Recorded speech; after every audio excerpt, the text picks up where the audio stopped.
Hello. So now we are going to solve hydrogen atom.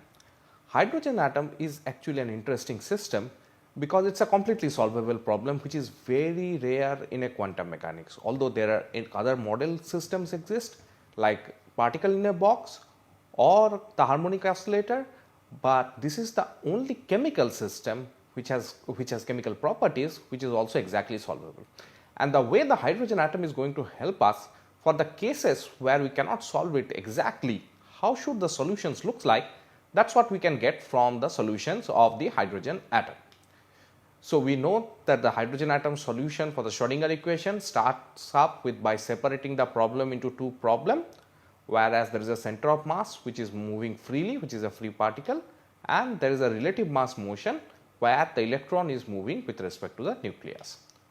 Now, the electronic structure, spatial distribution of electrons around the nucleus and the relative motion, and the change in energy of the electron with the spatial location relative to the nucleus. There are two problems. The first one is a free particle and the second problem is actually what is quantized. Now, how to solve it? We are going to solve it in spherical polar coordinate like the coordinate how the earth look like. So, we are going to use this transformation x, y and z, and if we do the mathematics you can find out in any of the standard quantum chemistry textbook. We will lead to this complex looking equation which looks complicated operator, but it can be simplified very easily to get three separate Schrodinger equation. The first one is for phi. When we solve it, we will get magnetic quantum number. Second one contains the theta. If I solve it, what I will get theta, I will get the azimuthal quantum number, and the third one contains the r. If I solve it, I will get the principal quantum number. So, for the three quantum numbers are necessary to describe a 3D system completely. But how it is different from the other 3D system, particle in a 3-dimensional box, is that this n, l and m are related to each other. So, where n is the principal quantum number, specify the energy level of electrons in the hydrogen atom. L is the orbital angular momentum quantum number, specify the magnitude of electrons orbital angular momentum in hydrogen atom.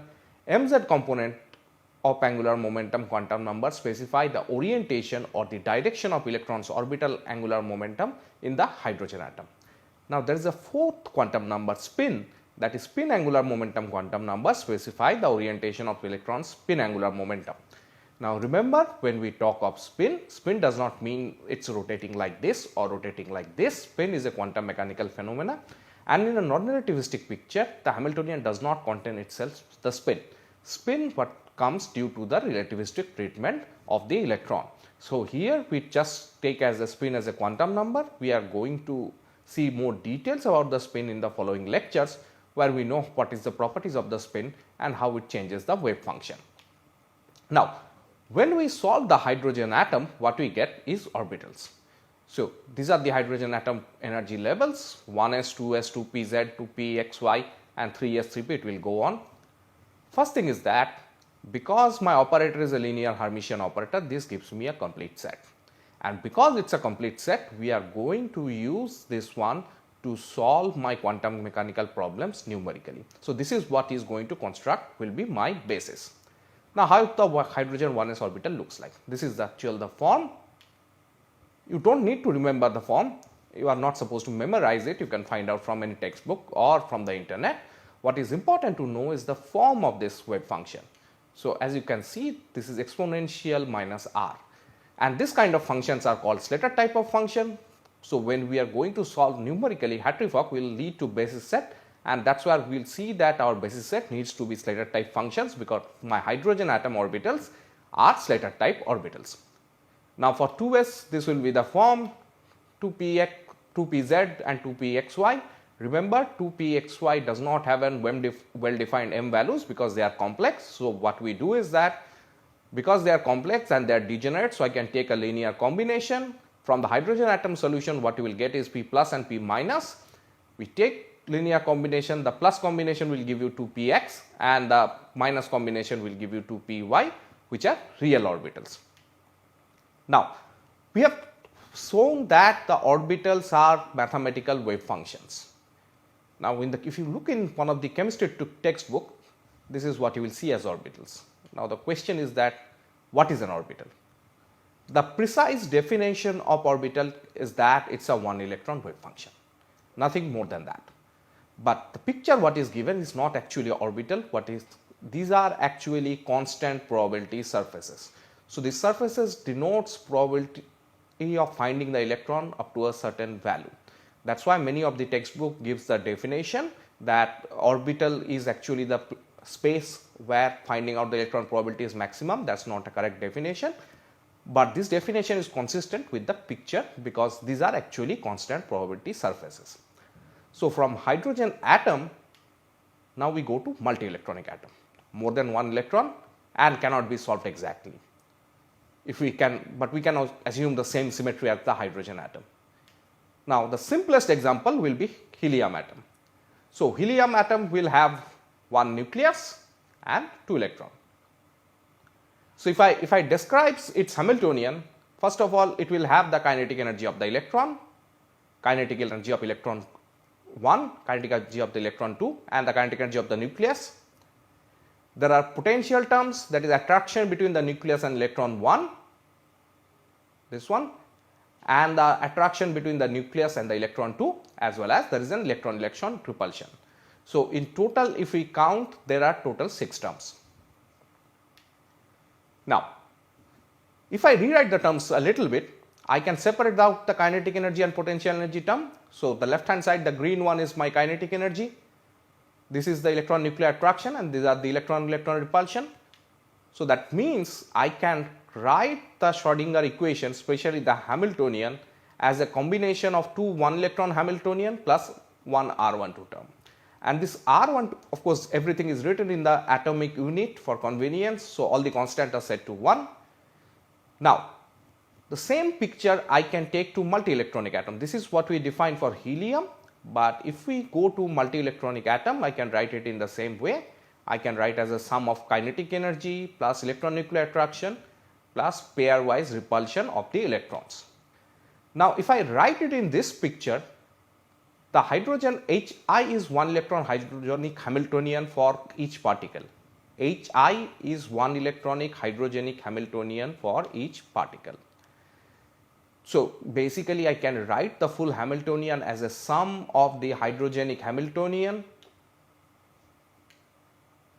and 1 by Rij term. Now the problem with this 1 by Rij term is that it is not separable, so I cannot write the Rij as a additive to values. So I cannot write is 1 by Ri plus 1 by Rij. And because the Hamiltonian, because I cannot separate these two variable, Hamiltonian is no longer spherically symmetric due to the presence of 1 by R12 term. Therefore, it is necessary to use numerical methods to solve the time independent Schrodinger equation. If this R12 term was not there, I could have solved analytically like the hydrogen atom problem, but because of this presence of this term, I cannot solve it analytically. I need to go for numerical methods and the inter-electron repulsion term, which is going to bring out the complications in every quantum mechanical problem for atoms and molecules. So if I cannot solve it, then what I should do? The easiest way is to neglect the 1 by R12 term, and that is what it leads to what is called an orbital approximation. If I neglect the 1 by R12 term, my helium atom Hamiltonian will become the linear combination of two hydrogen atom Hamiltonian. So now H1 can act on psi 1 and give an eigenvalue E1, H2 can act on psi 2 to give an eigenvalue E2. So my total helium atom energy will lead to the summation of two hydrogen atom like energy. So when I can write the Hamiltonian as an additively separable quantity, my wave function will be multiplicatively separable, and this is what is called an orbital approximation, where I can approximate the helium atom wave function as a product of two hydrogen atom wave function 1s1 and 1s2. Of course, you know that this form is not exactly correct because this actually violates Heisenberg uncertainty, and that is why the concept of spin will come. But before going into that, let us see how the wave function will be different from molecules. And in this case, the way molecule is different from the technically from the atoms is that in case of atoms there is only one nucleus. For molecules there will be more than one nuclei. So therefore, which you need additional approximation to solve molecules. and that's what the molecule will happen. There are two heavy nucleus and electrons are shared by this nucleus, which will lead to the concept of chemical bonding. Now, to solve molecule, the first thing we have to do is to use Born-Oppenheimer approximation. In this Born-Oppenheimer approximation, what you do is that you know the nucleuses are heavy, so they are slowly moving, and the first electron can adjust very quickly. So, the way you can think is that nucleus are like elephants and the electrons are like fly hovering over these elephants. So, the position of the electrons get instantaneously adjusted with the motion of heavy nucleus. Mathematically, if you want to see what the Born-Oppenheimer approximation exactly looks like, let us take a simple system, 2 nuclei system, H2 molecule. So, where you have 2 hydrogen atom A and B, it does not matter which one is A and which one is B, it is a dummy variable, and 2 electron 1 and 2. So, you can write the total Hamiltonian as a nuclear Hamiltonian plus an electronic Hamiltonian. So, in the case of electronic Hamiltonian, there is kinetic energy of electron 1, kinetic energy of electron 2, there is electron nuclear attraction of first electron with the hydrogen atom nucleus A, electron nuclear attraction of first electron with hydrogen atom nucleus B, same for the electron 2, there is electron-electron repulsion term and nuclear-nuclear repulsion term. Remember, traditionally the nuclear-nuclear repulsion term in the Born-Oppenheimer approximation is constant and it's always added to the electronic Hamiltonian. So, what you do in the Born-Oppenheimer approximation is that first you fix the nucleus and find the energy for the fixed nuclear geometry. That means you fix the nuclear position, solve the Born-Oppenheimer approximation for electronic Hamiltonian, you get the electronic energy, and the energy value what you get, you now put in the nuclear Schrodinger equation, which gives you the total energy of the system. Remember, this is for 2 nuclei and 2 electronic system. If I want to write it in a general term, this is how I can write it, where my I is the index of my electron and A is the index of my nucleus, and N is the number of nuclei, Ne is the number of electron. So, this is kinetic energy of the electron, this is nuclear electron attraction, electron-electron repulsion, and this is what is the classical term nuclear-nuclear repulsion term. And this gives us the concept of potential energy curve. So, in the potential energy curve, the nucleus is moving in the field of potential generated by electron. That is why it is called potential energy curve, and if I would have taken a 3-dimensional, it would have been called a potential energy surface or PES. Now, to define the molecular Schrodinger equation in Born-Oppenheimer approximation, what are the informations which are necessary? The first information of course necessary is number of electrons. Second thing I would need is charge and multiplicity, because charge will tell me how many electrons I have. For example, H2 has 2 electrons, but if I go to H2 plus, my number of electron is 1. As well as I need the multiplicity information, because we need to know which spin state we are solving it. For example, oxygen with 8 electron can be both singlet and triplet, and ground state of oxygen is actually triplet. The second information I would need, the third information actually, is the number of nuclei, because I have a summation over the number of nuclei. And third thing, I need to know this constant value RAB, so I need to know this geometry. If I have this 4 information, I can write down the molecular Hamiltonian and I can solve it. Of course, I am not going to solve it by hand, we are going to solve it by computer.